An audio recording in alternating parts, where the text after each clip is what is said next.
Halo Sobat Box Abis.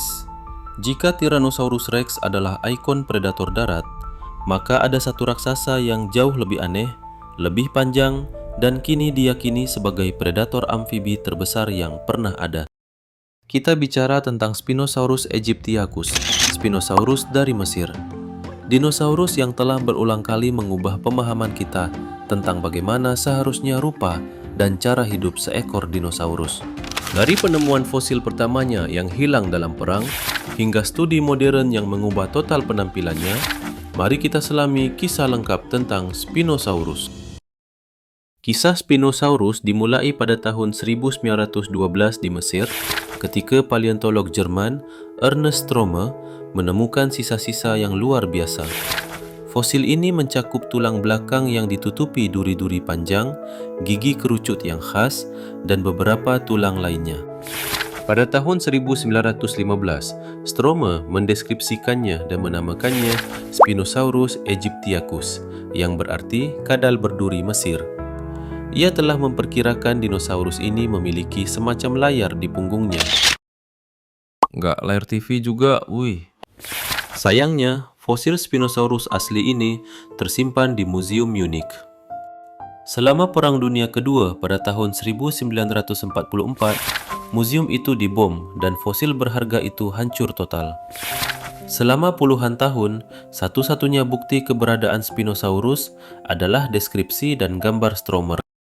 Barulah di akhir abad ke-20 dan awal abad ke-21, fosil baru ditemukan di Maroko, memungkinkan para ilmuwan untuk memulai kembali misteri Spinosaurus. Dengan perkiraan panjang mencapai 15 hingga 18 meter dan berat hingga 20 ton, Spinosaurus secara konsisten dianggap sebagai predator teropoda terbesar yang pernah diketahui. Bisa meluncur gitu, Pecir? Fitur paling menonjolnya adalah layar yang dibentuk oleh tulang belakang, neural spines, setinggi hampir 2 meter. Fungsi layar ini masih diperdebatkan. Teori pertama, termoregulasi, digunakan untuk menyerap panas dengan cepat di pagi hari atau melepaskannya.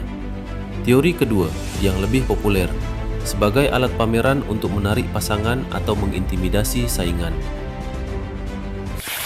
Namun, penemuan fosil terbaru menunjukkan bentuk tulang belakang ini lebih mirip sirip dayung yang bulat dan melengkung ketimbang layar lurus kaku yang mulanya dibayangkan.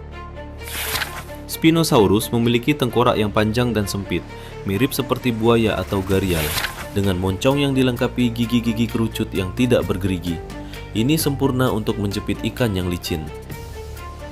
Lubang hidungnya terletak tinggi di tengkoraknya, memungkinkan ia bernapas bahkan ketika sebagian besar moncongnya terendam air.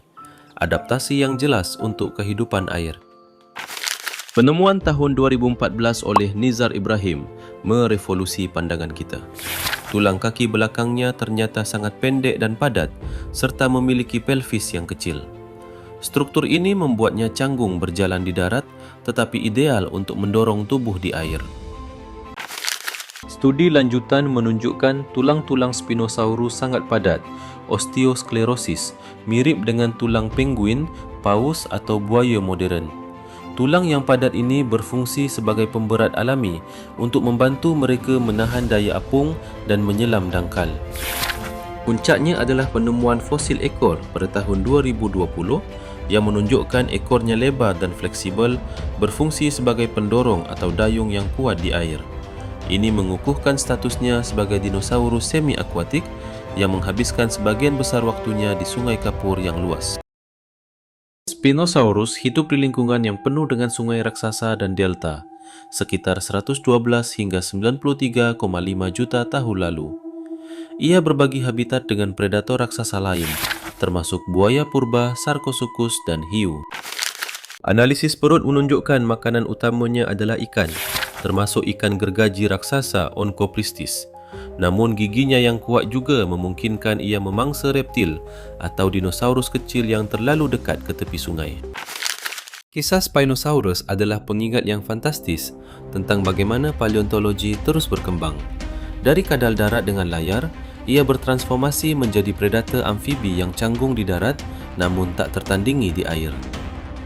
Spinosaurus adalah perwujudan keanekaragaman evolusi dinosaurus, membuktikan bahwa bahkan di antara predator raksasa pun ada adaptasi yang tak terduga. Menurut lu, apakah Spinosaurus bisa mengalahkan T-Rex jika mereka bertemu? Berikan pendapatmu di kolom komentar. Jangan lupa like dan subscribe. Sampai jumpa di perjalanan purba berikutnya.